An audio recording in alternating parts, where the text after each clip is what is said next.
Hi, everyone. Welcome, and thank you for joining me in this discussion. Our topic for this video is weaponized Christianity. And basically what that is an abuse of the faith by collective power.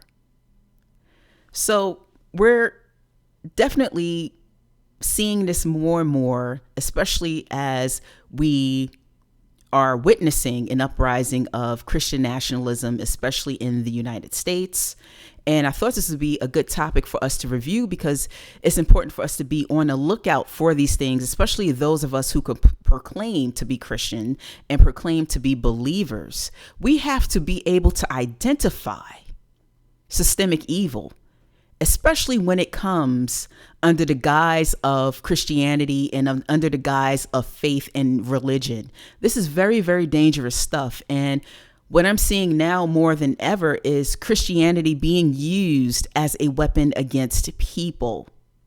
But this is nothing new. There's nothing new under the sun, right? This has been done throughout history since the beginning of Christianity, right? So we can go all the way back. Let's go through history. Let's take a little history lesson. We go all the way back to the Crusades, these so-called holy wars. And listen, there's nothing holy about wars. This happened throughout the medieval period, started about 1095 AD, I think. And basically, this is over 200 years. There was fighting, bloodshed, destruction, killing, blood flowing in the streets over land. And this was between the Holy Roman Catholic Church and basically them wanting to get land back from the Muslims. So we're going to take this land back and we're going to fight these wars over hundreds of years. And if my memory serves me correctly, there were like 4 different crusades. So all of this destruction, all of this death was done under the banner of the cross and in the name of God and righteousness.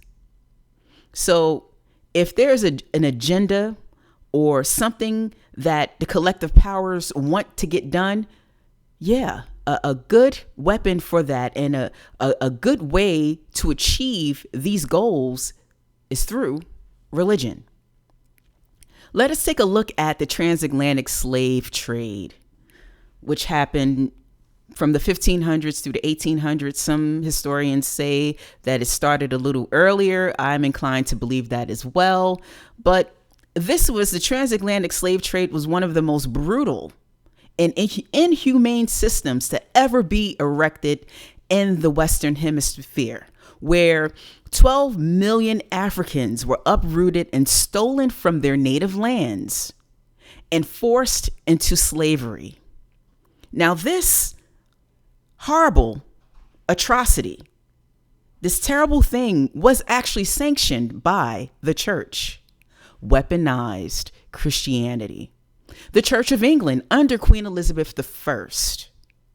She said, "Hey, this sounds like a pretty good idea, Sir John Hawkins. Yes, take your maritime expedition. You have my blessing. You have the blessing of the church. Here's some coin. Here's some financing, and go and raid Africa." This also received, the transatlantic slave trade also received papal support from the Catholic Church. So yes, the church was on board for one of the worst atrocities within the Western Hemisphere. Weaponized Christianity. See, if you say that God says this is the thing to do, it's okay to do it, even if it's evil. So this is a good cover for systemic injustice and systemic evil. Let's take more of a journey down history lane. Forced conversions in the name of God, making people and forcing people to become Christian. This was a common practice, especially in the Americas, where Native Americans were forced into Christianity. This happened through Canada and also in the United States and in Latin America as well, and also especially throughout Africa. So these forced conversions, we're going to force you to become Christian. We're going to make you give up your own religious practices and indigenous culture, and we're going to force you, because God told us, we're going to force you to be a Christian. Weaponized Christianity. Also, let's not forget the brutality of colonization. These missionaries going into foreign lands, serving as, quote unquote, the religious arms of the colonial powers to, once again, quote unquote, civilize non-Christian populations. The goal of this was actually to justify and legitimize stealing land, resources, and pillaging and destroying and erasing indigenous cultures and practices. Evil. So colonization was actually blessed by the church, and these missionaries, they went out to help with the process of colonizing people and taking over lands and destroying cultures. Weaponized Christianity. Now, none of the things that I have discussed that has happened throughout history aligns with the teachings of Jesus Christ. This is not what Jesus taught. And as we are seeing an uprising of Christian nationalism, this is dangerous because I see it as another weapon for this time in history. So this is a modern evil weapon. And once again, it has nothing to do with the actual teachings of Jesus, but all to do with power and control over the masses. Christian nationalism has ties to white supremacy and extremism. It actually seeks to erase the division of church and state and make, quote unquote, Christian values part of our national identity, especially here in the U.S. But in order to do that and to achieve that, you have to put people in a box. And if you don't fit in that perfect Christian box and what a Christian is supposed to do and be, then you or that person is punished. This is not, once again, this is not what Jesus taught in the book of Luke, in the Gospels, in the New Testament. Chapter 10. Jesus sends out and he appoints 72 men to preach about the kingdom of God, the good news. He tells these men, listen, don't take much. Go out there, heal the people. If someone offers you something to eat it, be gracious. And listen, if people do not receive you and welcome you, you shake the dust off your feet and you keep moving. And if there's any judgment, I will judge. That's not up to you. But if you preach the word and you go out there and they don't receive you, just shake the dust off your feet.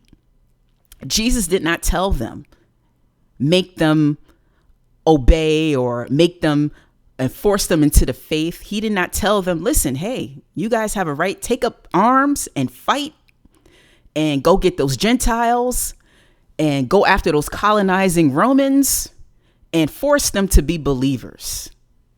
And also, we got to make sure that we legislate this faith and get this into law.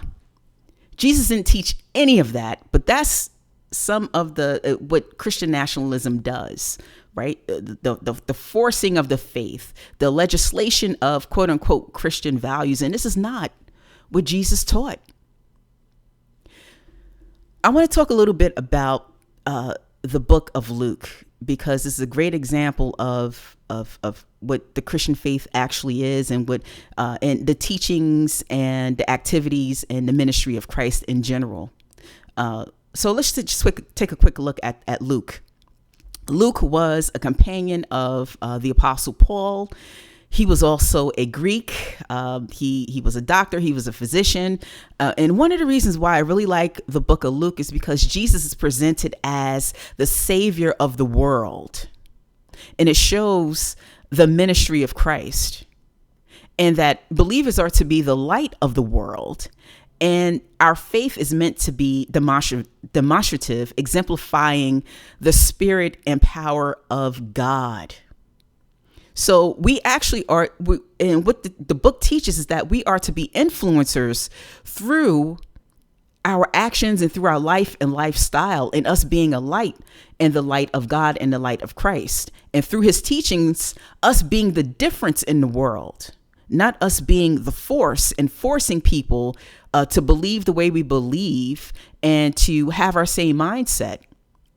Right. And we don't have to force our faith. And Jesus kind of like alludes to that in Luke chapter 10 and verse 16.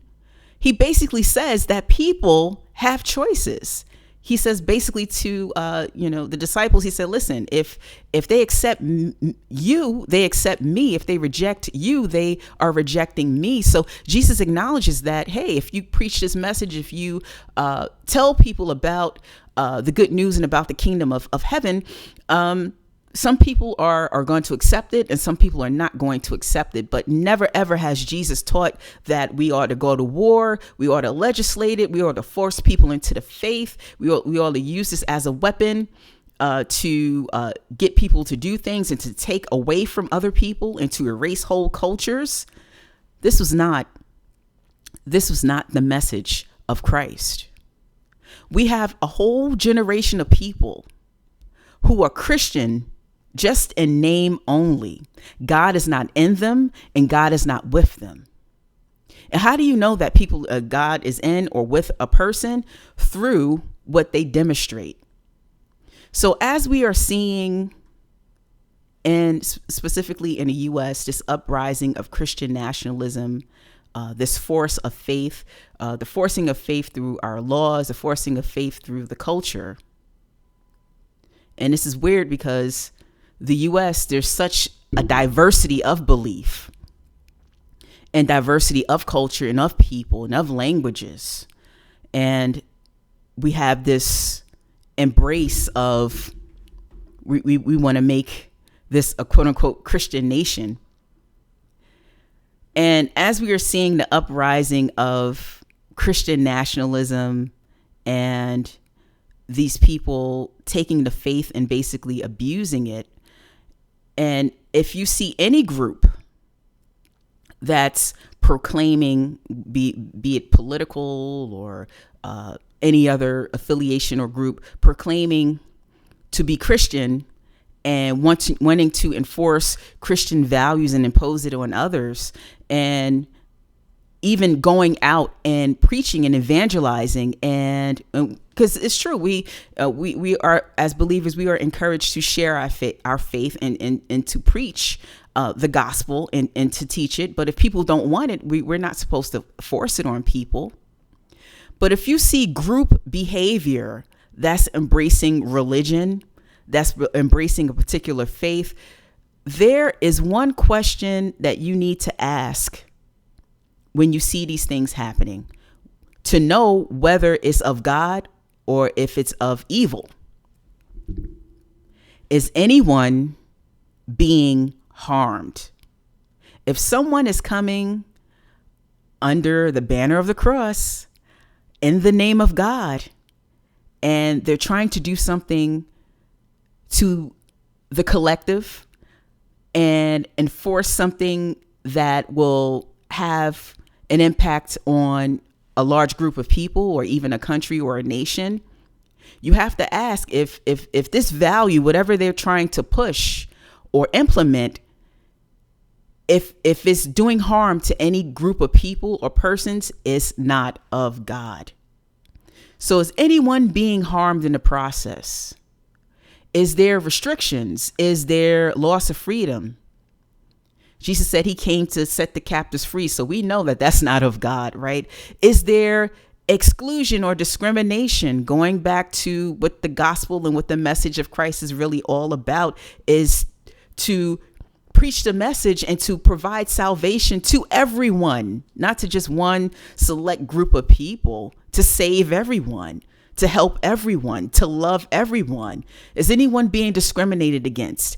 Is anyone being excluded? Is there any form of extremism, terrorism, and violence that you're seeing within this thing that's coming in the name of God? So if anyone is being harmed, regardless of who they are, what they believe, what their lifestyle is, what their political views are. If anyone is being harmed, regardless if they have money, if they're poor, if whatever religion that they are, if they even don't share the Christian faith, if anyone is being harmed, regardless of what their status is in society, what language they speak, what the color of their skin is, what their gender is, what their sexual orientation is, if anyone is being harmed, it is not of God. If someone is coming, if some group or something is being pushed in society or into politics where, and they say it's in the name of God and someone is being harmed, it is not of God. And if you really want to know what Jesus taught, read the Gospels, Matthew, Mark, Luke, and John. And especially go back to the book of Matthew and examine chapter 5, the Beatitudes, the Sermon on the Mount. And you really get a good sense of the teachings, the powerful teachings of Jesus Christ. And it's the opposite of what these Christian nationalists are pushing. They're using and abusing the faith to push forth wicked and evil and systemic injustice and things to control people and to basically have reposition things where you have a minority, small group of people controlling the majority. And a good way to achieve that, to have a small group of people controlling everything, is through religion. It's historically has always been through religion, because religion is a good weapon. You know, people deeply identify with their faith. It doesn't have to be Christianity, but it's something that's deeply personal to people. And also, through religion, people can be easily manipulated. So it's a good weapon, and it's been a weapon throughout history. And listen, when it comes to systemic evil, religion not only becomes a tool for control, power, and domination, but it's also a cover for the loss of humanity. See, the truly wicked and evil people and systems and groups out there who seek to control the masses, people say, well, how is it that you're implementing this law or you're passing this thing? You're saying you're a Christian and people are being displaced, and you're declaring war, and you're watching people die, and you're watching people starve, and you say you're a Christian and you're okay with it. They're not really Christian. They're not really Christian. It's the religious part is a good cover for their loss of humanity. And the truly wicked and evil person knows this, and they'll use that just as a cover, because they don't have any conscience. They don't have any empathy. They don't care about people. But hey, if I say I am a person of faith, it doesn't necessarily have to be Christianity. It could be a different faith. But if I say I'm a person of faith, then I can more easily get away with the atrocities and the injustice that I am carrying out against people, against harming people. So, I'm a student of history, and as part of my history and the history of my ancestors in the U.S., I took a deep dive once into studying lynchings in the South and these lynch mobs. And what you have to understand is that with some of these lynch mobs, they would sometimes have lynchings after church services on Sunday. Yes, dressed in their Sunday best, with children in attendance, having a festive social gathering. And if you go back to the word picnic, these picnics, there's a whole history behind the word picnic, but that's where it comes from. These picnics, these social gatherings, and they would have it all under the corpse of a black man hanging from a tree. This is after Sunday service, still in their church clothes. Sometimes these lynchings would happen as a social thing. It's like the level of cognitive dissonance, the level of depravity that has to take place. But you say, for someone to do something like this to another human being and then, and do it after church service and still call themselves a Christian, once again, it goes back to using the religion to cover up the loss of humanity. Because in order to do something like that and disregard a human being like that, and to another thing that they did was they would, divvy up and divide the body parts and keep them as souvenirs in these jars. And to do something like that with children in attendance, you lose your humanity.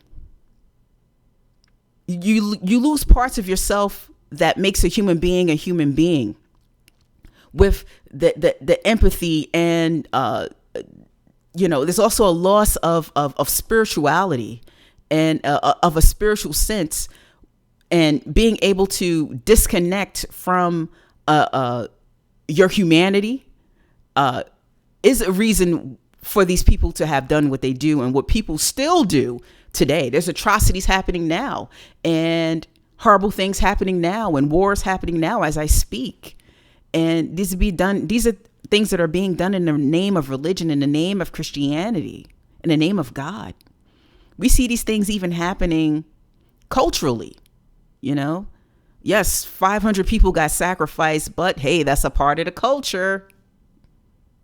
We've been doing this for 1,000 years. We know, once again, it goes back to my question. If things are being done by a collective group of people, and they're saying that it's correct, and that they're coming, especially trying to be pious, or and that's what it's also all about. You commit enough of these crimes against humanity, do inhumane things, and if you do it enough, and if you bring it under the umbrella of this is just our culture, or this is the part, I'm a religious person, and you do it under the religious weapon, it becomes normalized. It becomes acceptable. And that is the goal of the powers that be, is to have injustice, and to have destruction, and to have power and domination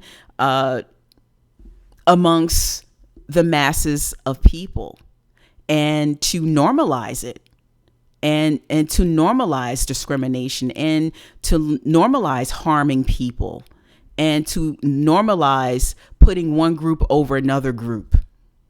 This is what it's all about. So these are all strategies from those in power to just subdue and control people. And Christianity has been a great weapon throughout history from the powers that be, in order to achieve this, in order to achieve global power, and to dominate. Jesus called us to love. There's no domination in love. So when you see certain practices of evil and certain things happening, and sometimes people get confused and they say, well, I thought they were supposed to be Christian, and how can the church turn a blind eye to these things, horrible things that are happening to people, and these injustices? It's because they've been using Christianity as a weapon. Well, that's all I have to share in this video. I hope that it's been insightful. Take care. God bless. And I will see you in the next one.